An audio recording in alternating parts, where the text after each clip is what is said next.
The games are about to begin. You're watching Butler Esports. Hello and welcome back to the Butler University R6 Invitational. My name is Yali, joined here by Smoke. First time we've ever casted together. I'm really excited. Absolutely. I mean, especially after we were just in the back room watching that matchup of UMBC and St. Clair. I mean, that layer match, for any of you guys who caught it, phenomenal. I mean, there was just stuff happening all the time. No one could have predicted how certain rounds were going to end. It just speechless. It left me speechless. Yeah. Now, I know you have some thoughts about this matchup, but really fast, just a little bit of housekeeping. After that first round of games, we do have an update. Obviously, we just watched UMBC versus St. Clair. That puts UMBC at +5 and St. Clair at -5 in terms of round differential. Yep. And Ohio and Vespa are at -3 and +3 respectively. So that means we have the winners of both of those last two games coming up here. So this is going to be kind of a barn burner. And I know you did have some specific thoughts on that. Yeah, I did. I think that, again, on paper, a lot of people believe that Vespa and Ohio are the two worst teams in that group. But I will say, Vespa, again, they were able to take a series off of Ohio State, just like they were able to take off a series of someone in the group, just like UMBC did, right? So, again, no matter who it is, I think it's really important to remember that it's LAN. Anything can happen on LAN. I know that in that St. Clair UMBC matchup, if you asked a lot of people who the favorite was, you know, it was pretty 50-50 out there, but yeah. I know a couple of people were definitely more leaning to the St. Clair thing. I thought St. Clair was, even though I am from St. Clair, I thought St. Clair was probably going to have that. Yeah, I did too. UMBC absolutely swapped the tide on them, and they just simply played better Siege when it came down to it. On the day, they were completely they outclassed them. Yeah, no, I mean, I couldn't have said it better myself. Yep. Now we're moving into our first map of the second BO2. This is going to be Consulate. And starting it off strong with the Monty ban, I mean, not much to say about that, truth be told. It is a Monty ban. We are living in the year of our Lord 2024, right? Right. I'm not surprised to see this. For those who were just wondering, UMBC was running an absolute blitz masterclass, especially Joe, the IGL for UMBC, was running the blitz and really made St. Clair pay for not banning it out. Again, on Consulate, it's a map where having a shield can really grant you a lot of control quick as well. It allows for fast takes, and I think that this is a great ban from Vespa. Don't let Joe on that blitz. We know he's a force to be reckoned with. St. Clair paid the piper for not realizing that earlier, and now Vespa has taken advantage of seeing St. Clair's mistakes in the earlier matchup, and they have banned out that blitz. Following that, the Azami is also going to be banned out, as well as a Fen Rear. So again, two operators on the defensive side. They're extremely effective of holding power positions, which in Consulate can also grant you multiple sight lines onto multiple angles. So a good job so far. I really like the ban phase out of both of these two teams, and yeah, let's just get this thing right underway. I'm so excited. Yeah, I mean, as you mentioned, on Consulate in particular, those two bans are extremely effective. This is a map that has so many corners and little cubbies and places to hide, and removing especially the Fenrir, who is going to be so strong because you can just place those the dread mines around any corner that you want to, and Absolutely. Just put yourself in a massive advantage on any firefight that you want to. Now, starting us off, we're going to be up on the top floor, and this is Projector and CEO. Normally, we see a bit more of an extension over to the other side, and bringing the Malusi and the Jaeger, that really does speak to that. The key piece of map control we're going to be looking at is going to be the Vending Hall in this case, especially as they brought the shield to play that cubby position. Right, I mean, and the observation blocker. Not that that adds really too much, but again, it's just a little nice touch-up of the defensive power position. Again, that is going to be something that I'm assuming, whether it might not be the Jaeger who is holding it, those ADS should be lined up all over that. It should be able to try to protect the shield, should be their main focus there. I think Malusi Gadget's around there as well, that side. It seems like they're definitely assuming that an admin take is going to come out here from Vespa, seeing as how they've really lined up the defense with the utility in mind to stop that.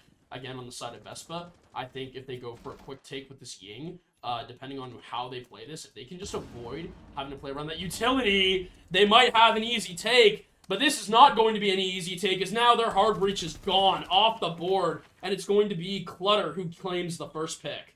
Yeah, and that's an absolutely massive pick. As you mentioned, Heartbreach off the board, and that is such an important player for this take in particular because this means there's going to be they're going to have a really hard time taking control of Yellow and Bathroom. If they don't have those two pieces of control, actually getting into CEO and making that plant is going to be darn near impossible. So without that Heartbreach, things are going to look a lot slower, and it seems like the adaptation for them is to start making that admin play that, as you mentioned, they've set up for plenty.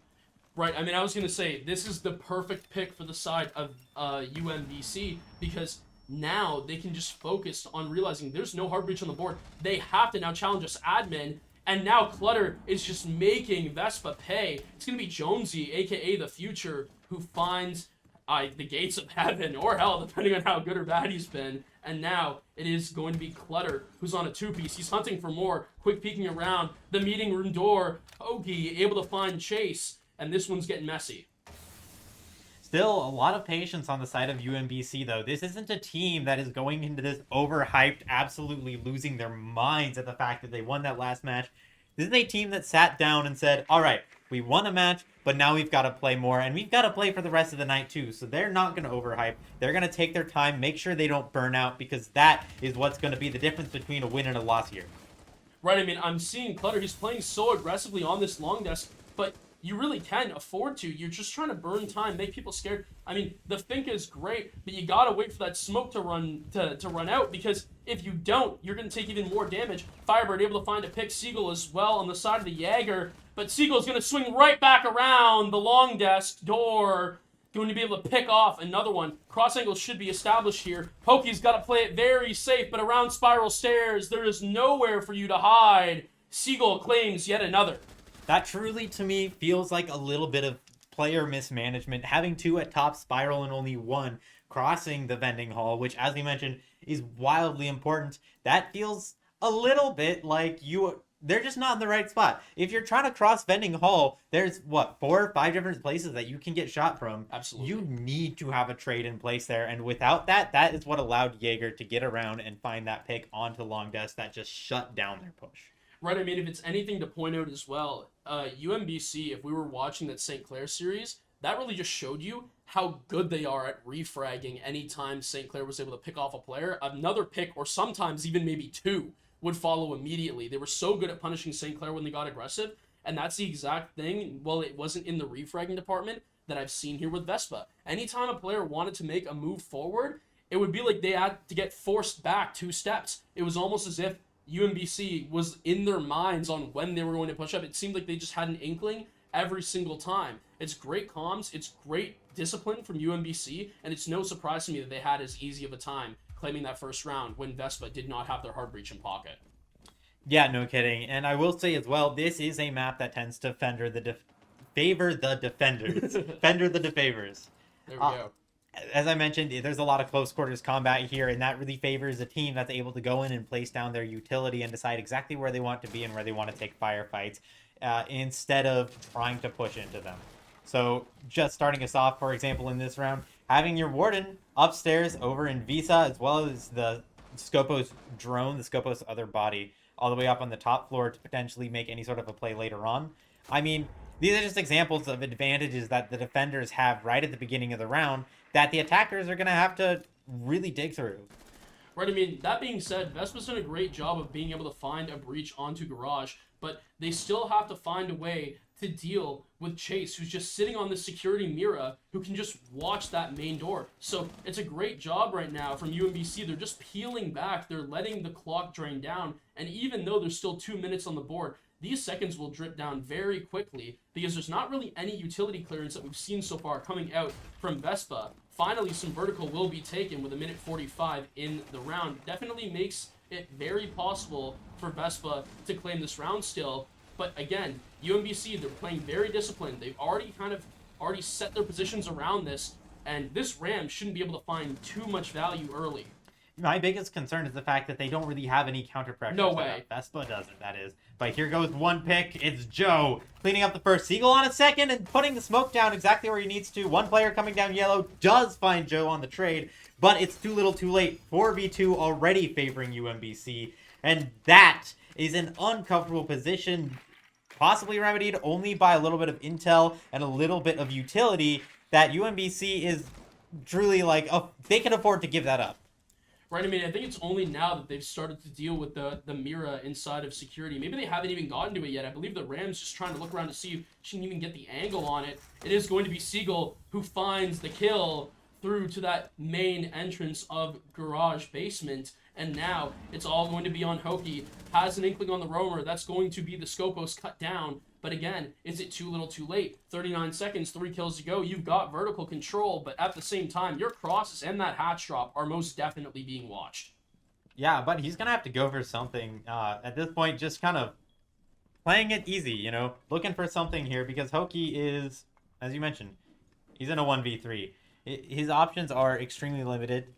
He's surrounded by crossfires, and well, he's going to sit here and look for something. UMBC isn't the type of team that's going to give that to them, although maybe. Well, I was going to say, look at how deep these other two players on the side of UMBC, Siegel and Chase, look at how far back they've dropped. They know that they can just play time here, and if the player from Vespa wants to just play their life, have at it. Give us the round. It doesn't matter. Regardless of the result or the KD, regardless of the KD, the result still remains the same. It's UMBC picking up 2, what I'm going to call fairly simple rounds on their side. Yeah, I couldn't agree more, and so much of that on that round at least comes off the back of no counter pressure from Vespa. Yeah. UMBC did not get punished for their hero plays at all. Getting Joe in through yellow and having complete ability to just kind of hang out there, and while he did eventually die, he picks up 2 for his trouble. No one should be allowed to do that because they should be worried about someone walking up behind them. I mean, yeah, you've got 5 players on your team, but Joe's over here making your hero play. There's so much pressure in Garage. If you send 1-2 people on the backside to actually split their attention, Joe's not going to be making that play. He's going to be thinking a lot more things than just, there's probably some people on the yellow, let me go shoot him in the head. Right, and I mean, the other thing to think about is I couldn't tell how many Rotero drones the Flores still had left, but a pick of that value, again, there was so much utility that still hadn't been cleared. Malusi gadget's still up and all that. It was a good pick for the Flores to be able to realize, hey, there's a lot of utility I can take advantage of here. But Joe shuts down the Flores early, and it's a great job. They can't clear out any more util. They don't have any more tools to do so. They can just have to rely on the Ram for the vert. But at the end of the day, whether you do have vertical control or not, the defenders just drop back deeper, and they're just inviting you to drop into their playhouse of traps. And again, with the Flores off the board a little early, I'm going to assume that was why Vespa were so hesitant to just commit. Moving on to the next round. This is our middle floor. This is piano and lobby, I believe. Yes. And now the thing that I'm going to be watching is how this Capitao is going to be utilized. It's one thing as well to realize that if they are on this piano bomb site, vertical is such a big part of this map here, especially on this site. So again, I find it interesting to see that we don't really have very much for vertical creation, at least quickly. You do have the Bravo with that secondary shotgun, but no breaching charges. You do have an Ash, but you could be using those Ash breaching rounds for more important things than just creating holes in the top of floors. Again, I get that the Grim does have that bailiff that can also be used and be helpful in that department, but there's nothing that's going to be able to do the job quick. And with the Grim down from Siegel, that's going to be one less method of creating vertical angles. Truly, I don't know how much vertical they need in this situation because so much of it is going to be made by UMBC in their defensive setup because they've got to build these meat grinders, one on top yellow, one on this desk here that currently Vespa is pushing through. But, I mean, it really is the same deal where it's without pressure from another direction at the same time. They get to just watch it. Hoki does come out on top there, but Clutter finds one future with another. That's Jonesy. We put ourselves in a 3v3, but Vespa does manage to take really solid control of the top floor, bar that player in CEO. Right, I mean, to be fair, I think the question is going to be, are they able to get to Nyx? No, the down player going to be caught out, but it's a great job from Jonesy there to refrag onto KZ. So again, KZ with the confirmation, the pickup, and I'm pretty sure Jonesy has an inkling that there is a player playing around his closed door, and it is going to be that Frost inside of Clutter. Smart, not ill-advised at all to drop off and just peel back. With 40 seconds left, playing this 2v2, you would think the defense would play passive, but no, they're just going to peek Jonesy again, and Jonesy's going to be able to find a triple for his efforts. I mean, truly, you just cannot be making that kind of a mistake here. UMBC, as we mentioned, just came off a heater, and they've got to make sure they're cooled down. And now Vespa has every advantage in the world. They've got a handful of drones in their pockets and on the board, 3 precisely. And not to mention just excellent weapons and the advantage of being able to plant in this situation with vertical already having been made for them. Actually pushing this is going to be nearly impossible for Joe. And there it is. Vespa finally takes their first round. And honestly, that 2v1, excellently played.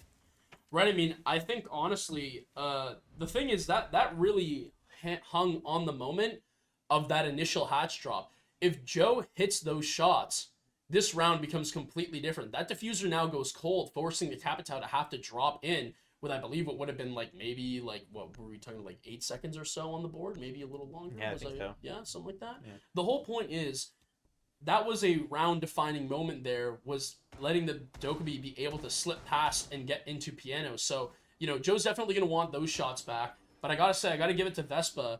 They were really getting aggressive there on the last-second commitment onto site. And it's something that we need to see more of. They're not really taking the gaps that they're trying to create. And the problem is because up until this round, they weren't creating any gaps. There were no gaps that were being created. So now finally that Vespa was able to create a gap and they take it, they are now at a technically 100% success rate for taking that gap if they can create it. So, again, that's going to be kind of the question is, how do they stand up to UMBC? How can they create those gaps? And so far, they haven't been too successful at doing so, but last round begs to differ. Now, we've got a completely different lineup than what we saw in the first round, Yes. where they had an ace last time. No more. They've decided, we don't need the hard breach. And this, to me, speaks a lot of a play where you put yourself on the windows and try to create as much havoc as possible, build the cutoffs, and move over from the admin side, because there's not a whole lot of walls over there to open up in the first place. So why would you bring hard breach? Obviously, you've got the can openers there being used to open the projector wall, but that's... Wow! Oh my gosh. Jace with a absolutely massive pick onto the Ying. That's so much execute utility just off the board so early on. And I was going to say, you were talking about playing kind of a window execute.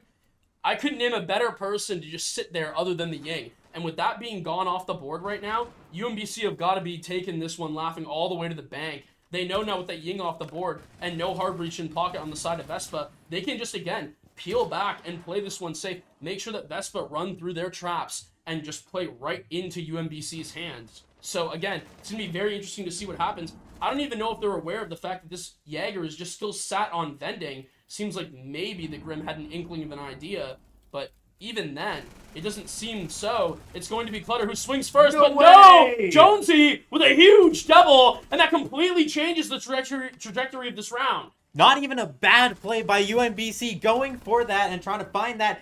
Brilliant. Siegel does manage to find a trade and get in deep, and that gives him a second onto the Dokkaebi there, and that's a 3v2 now in this situation, but he's so isolated. All it's going to take is a little bit of play by Vespa, but Siegel manages to get out. Vix goes down, and it's all up to Hoki in this situation. Well, you gotta love the fact that Joe understands that his player in Siegel is in a horrible position, gets grimmed out through soft walls as well. You would assume an almost immediate wallbang's coming through. Joe knows this, so yes, while it was kind of lucky in my opinion that Siegel escapes with his life there, when the player on the side of Vespa is then looking to swing onto Siegel and end his terror, of a reign of terror, Joe is just going to be able to hold the cross, plays perfectly there for his teammate, as he's honestly been doing so far all game. Popping the Goyo is going to make the health go down on the side of Hoki, but not before he rips the head off of KZ. And now, with sight control but no diffuser, and 30 seconds left on the clock, Hoki really has to make a couple of big plays right now to get this round. Popping that Goyo was such a brilliant play, but it did make him predictable. Now, in this case, Hoki's got just 20 seconds to find two. One of them being in the bathroom behind him, and the other watching the diffuser. If Joe gets an inkling that this player is pushing up, then he's going to start pushing back, and there's that Malusi gadget. That's going to be it. Joe walking up behind him, shoots him in the back of the head. Another easy round for UMBC. Well, and that was it, right? I mean, it's the same thing. They're not able to clear utility, and it's really, really strong piece of utility that they're not able to get off the map that ends up biting them right in the butt again, right? I mean, Joe probably didn't have very much of an idea of the player making that advancement through, maybe a sound call, but again, his inklings get confirmed off the back of that Malusi, right? Again, that's a big sound. That is something that Joe will 100% hear And because of that, that info gets relayed. Joe able to find out the last pick on the location of the player from Vespa. So again, UMBC so far, I really like what I'm seeing out of this defensive side. And especially on Consulate, I think they're playing this absolutely perfectly. They're just not allowing Vespa to take any gaps. And even in a round that was kind of a little bit ropey, like that one, again, UMBC, they show how disciplined they are by just allowing themselves to sit back, drop back, play lives, play man advantage, and simply just, it seems like they're never panicked on the side of that defense. And that is so important, particularly in this game, because if they weren't playing with that discipline, Vespa would be taking advantage of that. Yes. We've seen already, we had 2 players pushing up, and that's not a bad play. And Jonesy just absolutely shuts it down. He just says, not my house. And just puts them both in the dirt. And that is truly almost a round-defining moment. UMBC is able to pull it back through a smart play that we've already mentioned with Joe walking up behind them. But still, right? Without that discipline... Nitro? Big. There's the thermite. I was going to say, Joe, with just some of the biggest picks so far of this game, and that one's going to be one that he adds to the tally. I mean, the Nitro over the holes in the garage wall, absolutely disgusting. He's going to be able to pick up the thermite too. I mean, there's not a better first pick that you could have on Vespa than that in a basement round. I mean, at this point, going piano over is hardly even a viable decision. Yeah. If you don't have that wall open, even if you do have that wall open, but just because of a can opener, which he doesn't have any in his hands, what's the point? You're just dropping into a death box. You're just dropping into a death box. You have to go and start finding very specific firefights that you can find an advantage on, and all of those are going to be occurring on the other side of the map. That being said, Vespa doesn't seem to have the wherewithal of that, and instead have gone around 4 just completely individual bodies going hunting, and it's not going to work. Siegel finds Hoki, but this might be one. I was going to say, are the players on UMBC aware of Nyx's positioning up top? That's definitely not going to help UMBC either. The team kill from a Nitro. And look at that, immediately, right? Sometimes it doesn't even have to be Vespa that finds the pick. They pick themselves, and they know, okay, yeah, they took one of us. What do? The same thing that's worked. We drop back, we turtle up, and now we just play man advantage. Okay, So... I just want to say as well, I think it was you that mentioned the last game, UMBC versus St. Clair, full of team kills. Also, great play. That's exactly what I was talking about, too, right? They've got to go and find those advantageous firefights, and moving yourself down the spiral stairs, that was absolutely one of those situations. And now, with Chase X in a very kind of a tough position to play, but a bit of a crossfire here, it's going to be up to Vespa to figure out where the defenders are and make some firefights happen. There's one. Nyx finds it. That was so huge. That was absolutely incredible. I mean, Nyx is just going to be able to swing through the security Mira, picks off the Mira, and that will be the cross angle established for Vespa. So, again, with that pick, the cross now that UMBC holds, it just gets flipped completely. Now Vespa has the cross. I mean, a Warden on 5 health, you've almost got no shot. Yeah, I mean, maybe if you're playing like somewhat like a Ying, then you'd have a shot because they're not expecting it. But truly, and not to mention, in just such a rough position. It is a aggressive position. It's something that they're not going to be expecting, and that's exactly why he took up that mirror after he was able to take that firefight. Right, I mean, you really gotta love just the mental toughness of Vespa in that round. The Thermite is their first pick off the board. They're not even going to be able to open that wall. Are you kidding me? And they still come back and find the round. Yeah. Huge plays there from Nyx. Again, we saw him on the lurk above. It looked like he was going to be nearing that piano side, right? But the team kill happens. The 2 drop the hatch. He just makes his way down spiral stairs and finds easily the most important pick of the round on that Mira in security. So a great job there from Nyx. More plays like that, you can put more rounds up on this board. This is definitely going to be a closer game than most people would have thought on paper. Yeah, and I do think as well, the team kill from UMBC was... It didn't hurt. It that definitely didn't help. I think it was particularly destructive because Yes. Vespa completely separated their team. They went in 4 completely different directions. Yep. If UMBC was able to capitalize on that, there is no shot that Vespa wins. But they're counting on the fact that UMBC isn't expecting that aggressive of a separation. And it works out in this case, partially due to the fact that they did not have enough players on the main Not plane. again! Oh, I was going to say, I believe that Nitro got shot out of midair. But if that happened again, I mean, you just can't make that mistake over and over on the side of Vespa. This time will not be like last round, though. They get that breach open. That's step 1 complete, but there is still so much more to do. However, I will say, with 2 minutes and 20 seconds left on the board, they're making great time so far. What's not great is the fact that Clutter's going to be able to find one on those yellow stairs, and now Nick's able to trade out with Chase. But even then, it is going to be your Thatcher gone. Not that it matters too much, as though the wall was already open, but still, the fact that it's now 4v4, it's not looking good when you can just pull back on the side of the defense. Again, I really firmly believe in the fact that for attackers to have quote-unquote man advantage, or for attackers to have quote-unquote advantage, they always have to have the man advantage, because positioning is so much easier. It really does become that 5th man on the side of the defense, you know, paired up with the clock. I want to talk about that play a second ago as well. Yeah. Player comes down from yellow stairs, shoots the player trying to walk in the yellow exterior door, and then runs away. Now, in that situation, UMBC knows that they're going to swing to try and take that, and so the player in yellow garage swings, but they expect it. Nice play. Now, aggressive plays coming from behind, and this is the counter pressure I've been talking about this whole time. Beautiful shots from Hoki, and that's going to put us down eventually into a 2v2 as Joe finds one. But will that be enough? One player down, and it's all up to Capitao.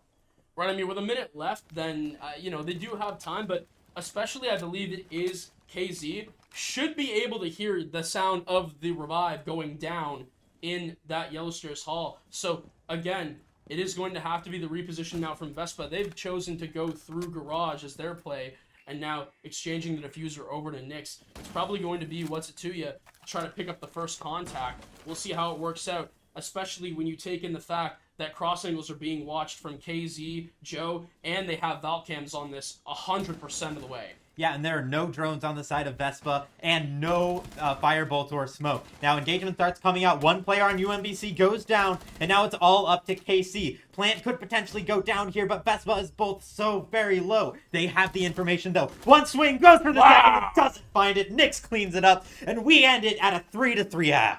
I mean, a great job there from Vespa playing off of contact. Nyx has just made big play after big play time and time again. I mean, oh my God. Have a day, Nyx, and have a day, Vespa, on an attack that, again, if I had to break it down at the start, wasn't looking like it was going to be all that good, but a couple of big plays happened. The Nitro Shell got shot out of midair. That saved the Thermite. They were able to refrag their picks as well. That got taken away from them. Again, big by Nyx. And again, to be able to play off of each other's contact there, great job. Nyx getting the injure as well on the other player on UMBC. I believe it was Joe, maybe, on the mute, yeah? Yep. Again, big-time players make big-time plays, and Nyx, right now, is looking like one of those big-time players. Yeah, and I want to point out as well, a 5-1 defensive split on Consulate really isn't that bad. This... Truthfully, if we're going solely by like overall statistics from the game as a whole, this is a very good split for Vespa. Absolutely. I mean, I gotta be thinking this is probably one of the best case scenarios possible. Yeah. When you're thinking about realistically what was probably going to happen. Again, realistically, I didn't expect this to happen, that you can go 3-3. I know I get it, obviously, there's a scenario where, oh yeah, no, Vespa just 6-0 on attack. No, that at this level of competition, that almost never happens unless UMBC were making some absolutely horrid mistakes. So, again, on the side of Vespa, you gotta think they're kind of just laughing all the way to the bank, taking what they can get. 3 rounds on attack, looking certainly very strong. Let's see how the defense matches up. Very different playstyle from Vespa. You can see how separated they are compared to UMBC, and that is exactly what they took advantage of starting in round 4. They know that if UMBC isn't expecting where they are, especially on a map as big and as complicated as Consulate, then that is going to mean that Vespa has advantages on firefights that UMBC isn't expecting, and so they are going to try to maximize the occurrence of those kinds of firefights. But honestly, I don't know how necessary that is. Vespa has strong players, right? So how much do you really need to rely on these surprise attacks? Right, I mean, as we get underway, it's going to be the Warden taking down to 75 health off the window, as well as going to be Joe again off of the garage roof window. Is going to be Joe to find the first pick on the Warden, and now with the Warden off the board, all these smokes, all these candelas that are going down, there's going to be absolutely no defender that can counter. KZ with a pick as well onto Firebird, and so far it is looking all UMBC on this attack. This plant absolutely should be going off. Vespa is too spread out to stop it, but the fire takes down the case. That is a cold fire. And now in this moment, we are at a 4v2, and it's up to UMBC to start taking aggressive plays. Joe gets in, starts playing the plant down, but Vespa has opportunities to get aggressive. They know that there's a player on Spiral, and while they're going to go for this, it's going to be a hard firefight, and one more player. No, that's top yellow going to go down, and now all Joe has to do is stick this. Right, I mean, immediately you know what's going to happen, right? I mean, Joe is simply going to stick this plant and then immediately pop right back on that rappel. And that's exactly what they need to be doing. And with 9 health right now, the Wamai is looking absolutely clueless. Notice one on bathroom window, has to take the gunfight, but on 9 health, he's one-shot, and KZ is going to put an end to his life. A great round there by KZ, a great round by Joe, a great round all together from UMBC as they take their first attack. And Vespa did have a good idea in finding those unpredictable plays, but they were just too far apart. If you saw, UMBC had a player in Piano, which meant that there was no chance Valkyrie was going to be able to get into Piano and stop the plant through that. The fire did ultimately stop the plant, but at a certain point, you've lost 2 players on your roam, and now you're in a 3v5. What are you going to do? Even if it is the quote-unquote simplest plant in the game, and also just takes a little bit of aggression to shut it down oftentimes, you are just losing too many bodies too early on. Right, I mean, you're absolutely correct there. I think what UMBC did very well is they kind of slowed down everything when they had to. I think I really liked the pacing, if anything, on how they played that round. That really was the X factor, at least for me. No, I agree, and especially with the way that Joe made that plan. I don't know how impactful that was. I didn't catch who got the kill on the player in Baguette, I think is the call out. The like main desk area just outside of CEO between bathroom. Yeah. I didn't catch who got that kill, but it very well could have been Joe, and if it wasn't Joe, Joe may have been the trade there, and it's because he got off the plant instead of sticking it. They understood the win condition in this situation was to make sure that nobody died, or rather that Vespa wasn't able to retake map control. Right. I mean, so far this game, to me, on the side of UMBC, interesting to see Seagull on that Thermite. It is going to be Clutter who claims the first one off that Buck AR, and it's going to be Hoki who goes down again. Cap Cannon, someone who honestly, if they die and take first pick, you know, obviously it's not really matter all that much. I mean, yes, it's a gun down, and obviously a man counts for a lot, but at the very least, it's an operator who already has their utility already out, and that's going to be a huge play. I wanted to see if they were going to use that Nitro against UMBC. Vespa does exactly just that, and they pick off someone who's a lot more important in this round as of right now, and that's going to be the Dokkaebi. No more calls coming in, no more defender camera control that had an opportunity of potentially happening later in the round, and right now UMBC, they've got to slow down and reset. And that's particularly important given the fact that the strategy that UMBC has gone for is first opening up that wall and then going for a roam clear to take control of Piano.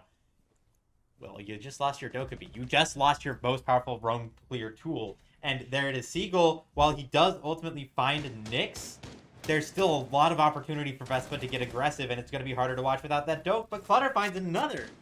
Vespa's not shooting back in this particular round. Right, I mean, I was going to comment on how important losing the smoke early is. There it is, a Nitro onto Clutter. However, I believe that with the injure only being the thing that happens, maybe Jones can make a play on it. But again, so far extended out. He's got 3 players on UMBC he's got to worry about potentially.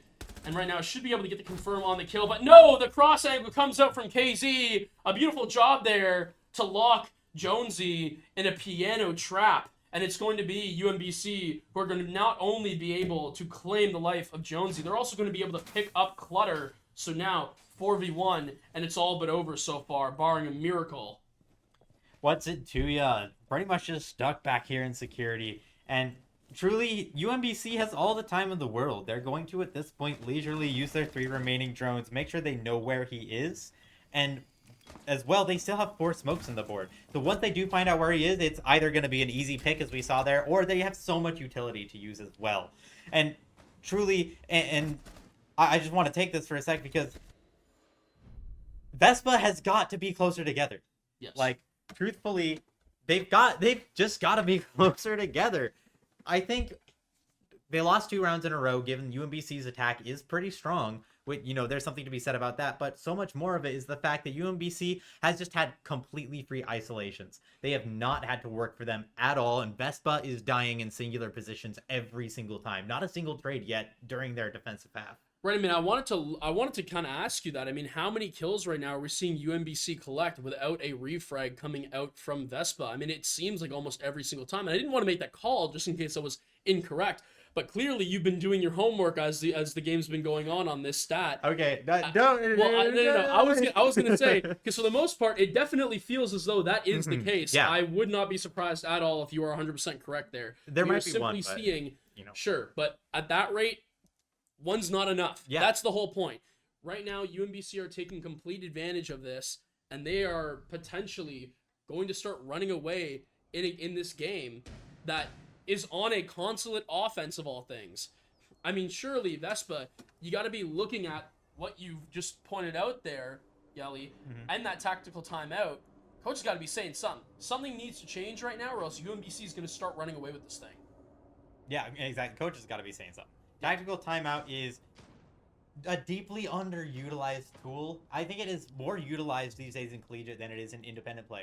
A lot of that just because there's not as many coaches in independent play. But these coaches, they come in and they put in a wild amount of work to actually make sure that the team is there on game day, and then they call that tack. That is their 60 seconds.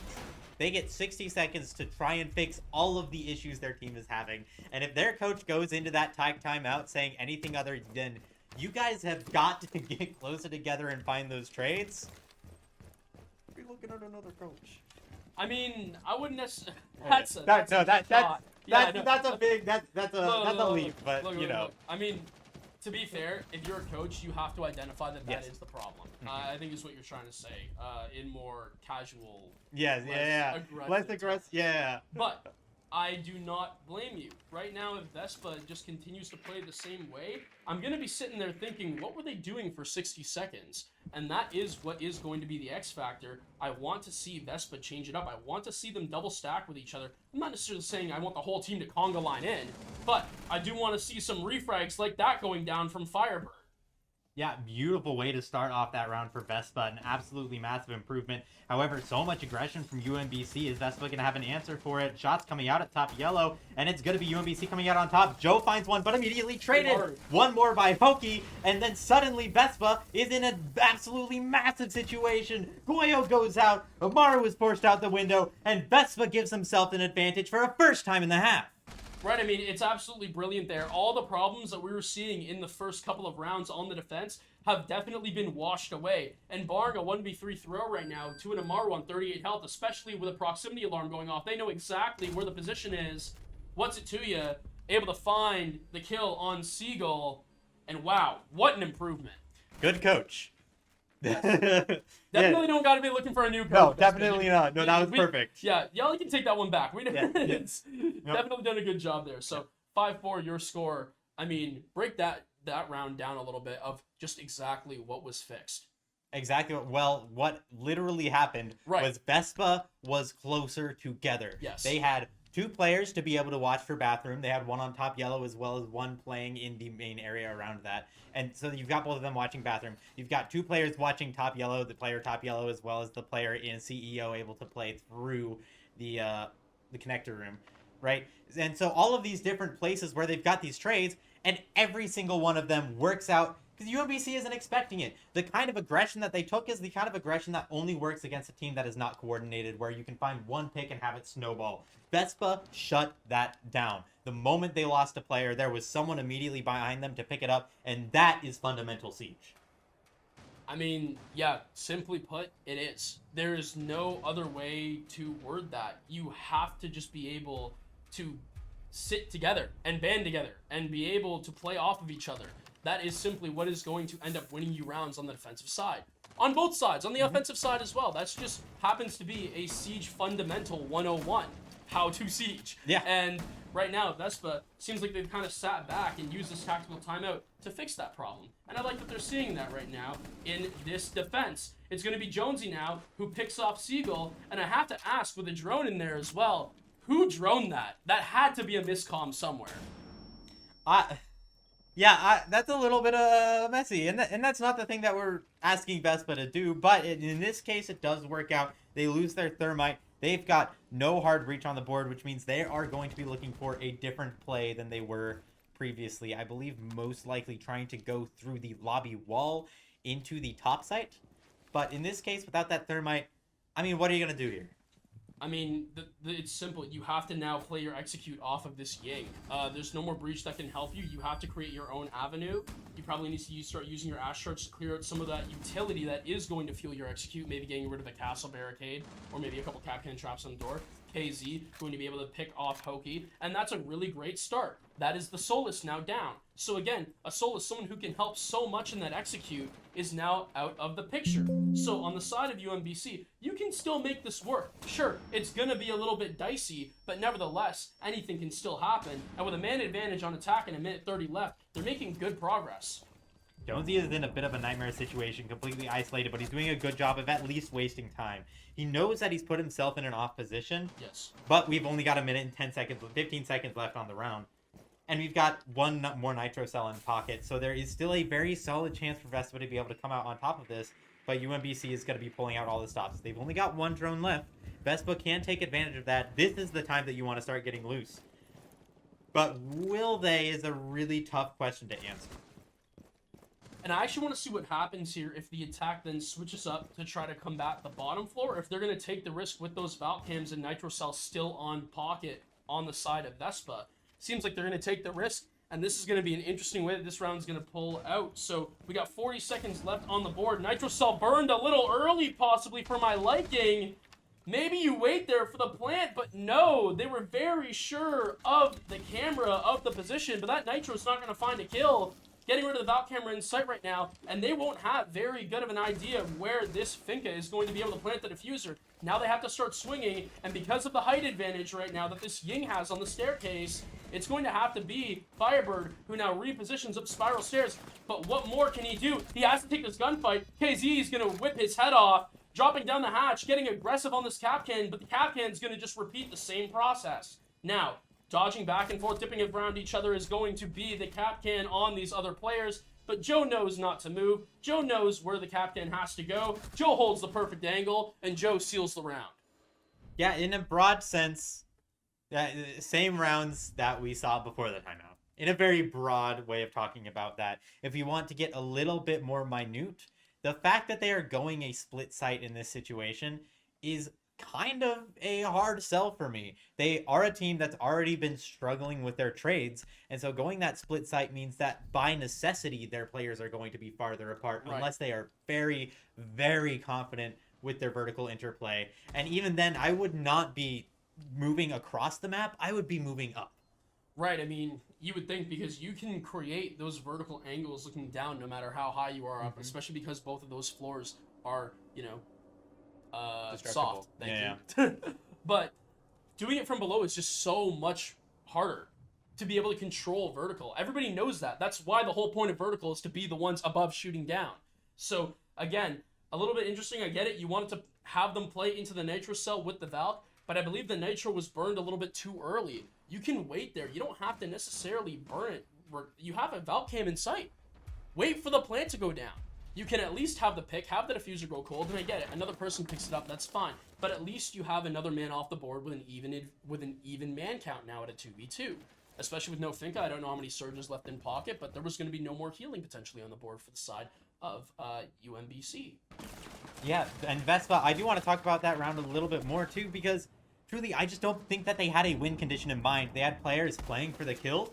And while that can be a win condition, I don't think it was in this case, because you also had players trying to waste as much time as possible, and then players throwing Nitro Cells too early. So while they had a good advantage on time, they weren't able to capitalize it because of players going for kills. This team needs to unify on what they want to do.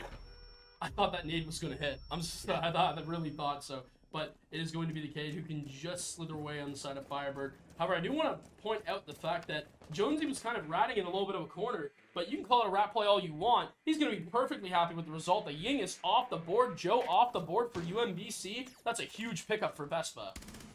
UMBC kind of falling behind a little bit. I think that one very structured round kind of threw them off. And while they are currently at a 6-4 lead, again, we are still in Vespa's defensive half. A very close player to Jonesy, though. This is going to be a firefight. He's aware of his position, but decides wisely, maybe I should just fall back a little bit. He doesn't need to take this firefight, and so by wasting time here instead, he's doing exactly what I think he should be doing.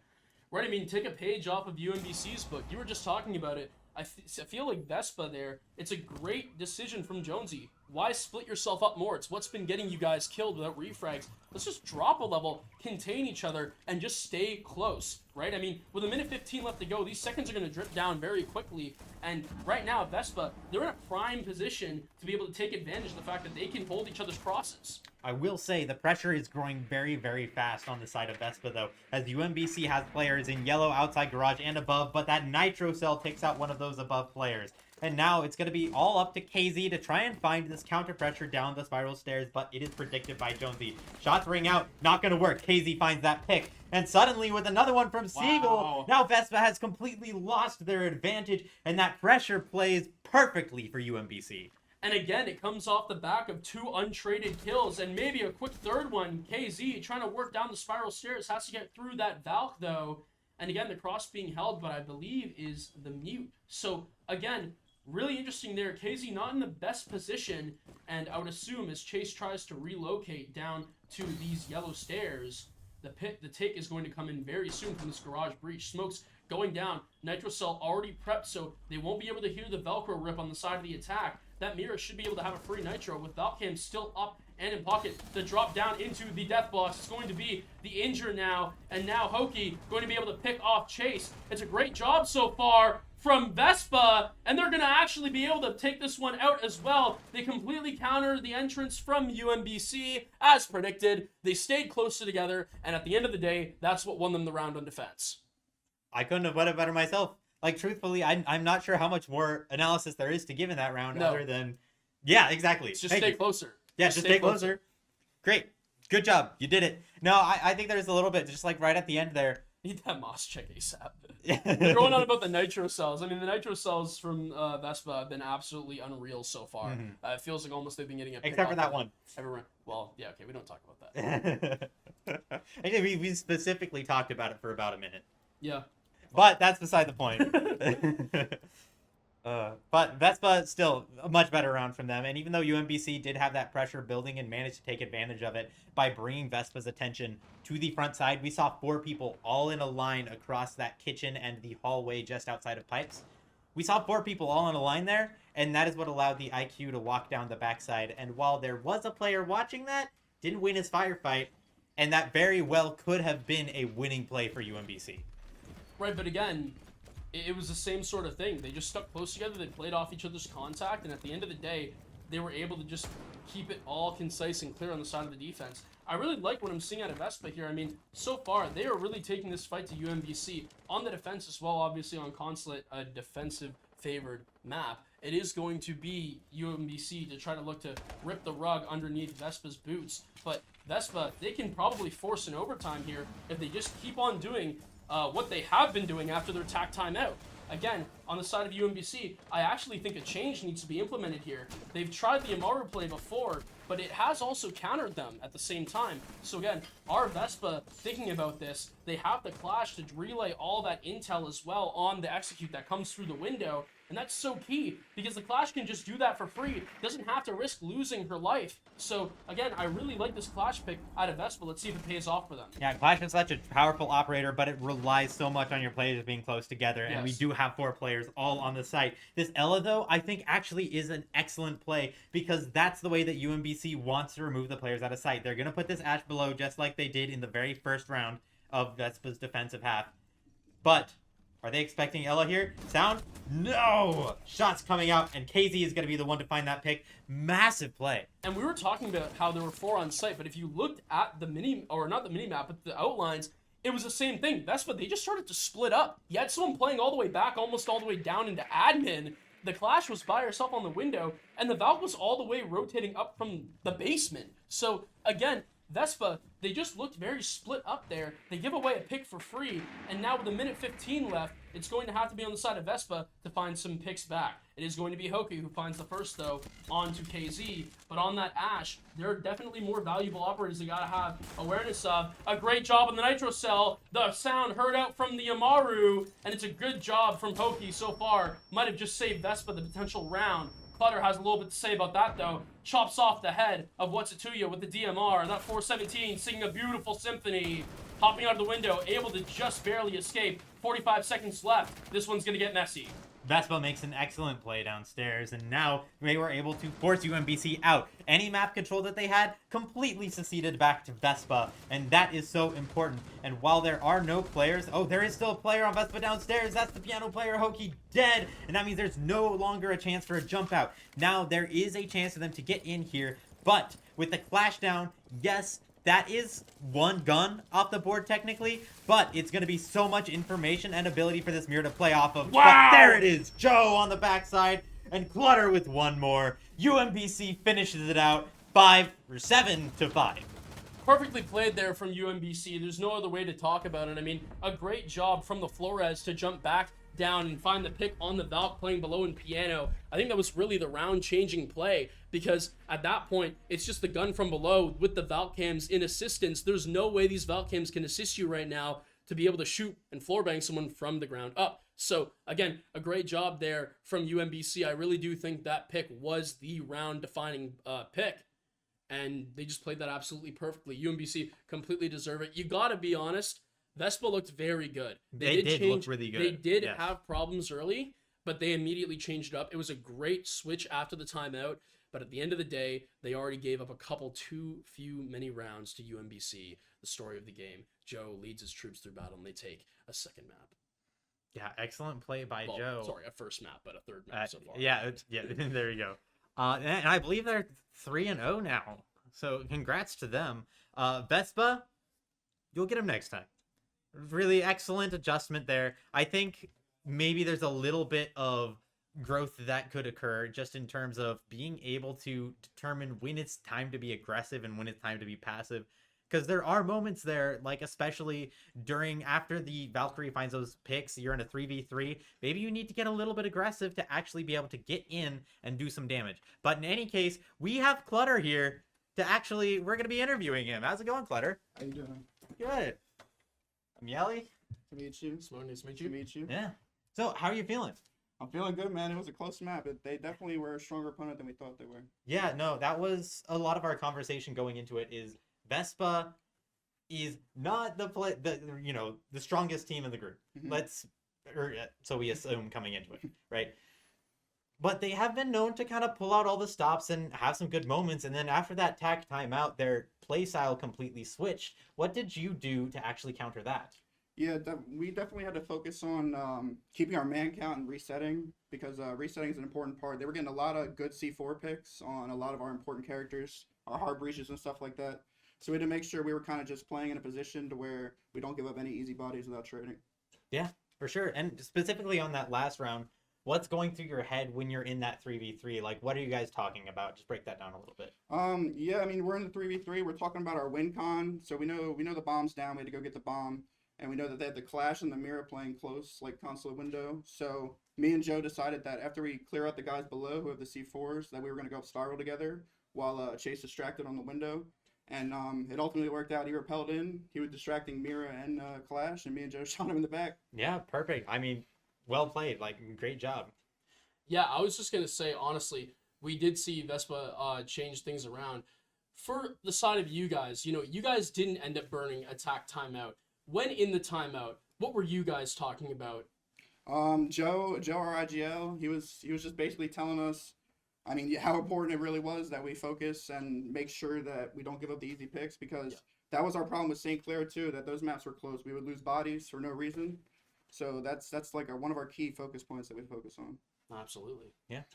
So we talked a little bit before we came in just about what is going through your guys' head going into this game, because you did just come off of a really hot, intense series. Yes. And going from that into a team that is a different team, probably worse than you.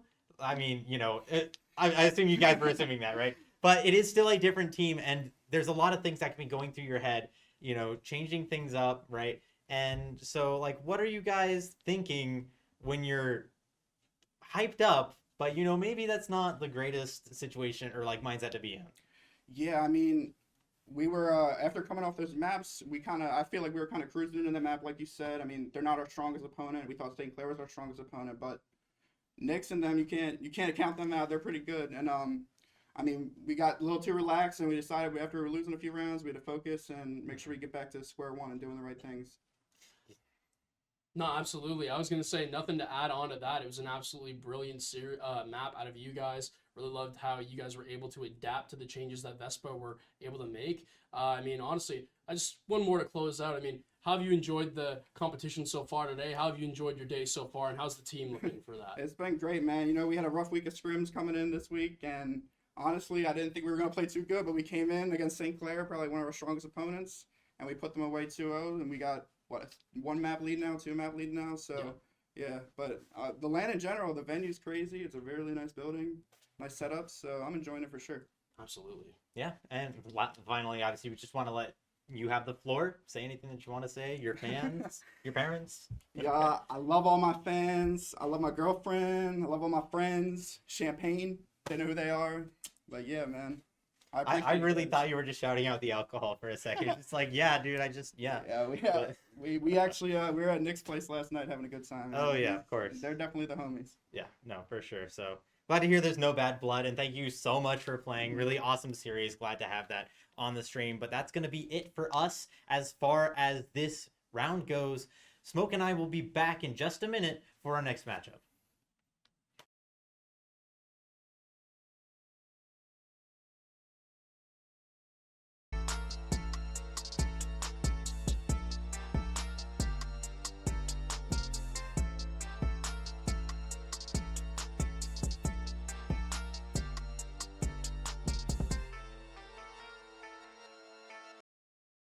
Thank you for watching. For more updates, follow the Butler Esports socials at Butler Esports.